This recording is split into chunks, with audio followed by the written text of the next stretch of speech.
Naming is always a hard thing to do in games. You have to name so many things. So I actually have a list of just great names for stuff, especially with important names, like the title of a game series, for example, is just brutal because everything you come up with, you compare it against other names is kind of the natural thing to do. Is it as good as Star Wars?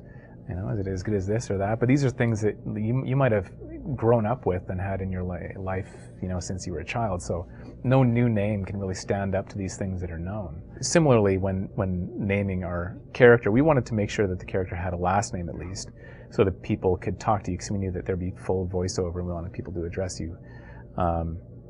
But then the question is, what should that name be? And so we were thinking, we'd like it to be kind of an all-American name.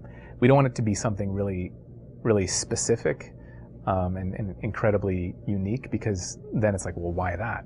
You know, why that particular name? So we wanted it to be a name that was quite common and kind of an American name. And so we looked at some of the names of the first 7 astronauts, which have these great names, you know, like Cooper and Shepard and stuff like that.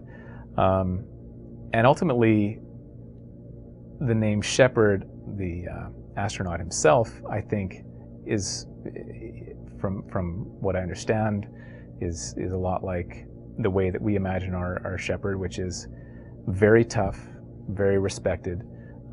When the reason that Alan Shepard was the first American in space is because he was voted to be the first by his peers. That's how they chose. And you know, it was out of respect. He wasn't necessarily the most popular of them, but he was the one that they chose amongst themselves to put forward. And so there's a lot of great stuff about that. And then it has the second meaning, which is he's the first human Spectre, and there's a shepherding of humanity quality to that. Generally, the writers come up with their own names. When we're really stuck for something that, for whatever reason, the name is going to be really important, like I said, we end up bouncing it around through email and whatever, and then I go to my list that I have of great names. And then for actually the planets in Mass Effect 1, I made a planet and name generator in Excel. And so you hit a button, and it actually generates a name, and it generates all the properties of the planet, so that, you know, they make sense relative to orbit sizes and stuff like that. And then they have a description. I think the descriptions were still written by hand by a writer, but I think the names still came from the name generator that I made in Excel. Usually there's a writer who writes codex entries. We have a writer who does planet entries. And usually that person also is kind of the go-to person for any questions. I mean, this universe is actually bigger than can fit in my head or our lead designers or whatever. So I actually am not able to answer every question about how the whole universe works. But we do have at least one writer who has almost all of that, the whole IP and how everything works in terms of the backstory and the characters and civilizations and stuff like that. We definitely need that because it actually takes several people in a room to be able to know almost everything about the Mass Effect universe. We do have internal documents that keep track of most of it, but to be honest, the fastest way seems to be searching the internet. There's amazing documentation out on the internet that we use. And fans have taken the time to organize it really well, and sometimes we actually use that.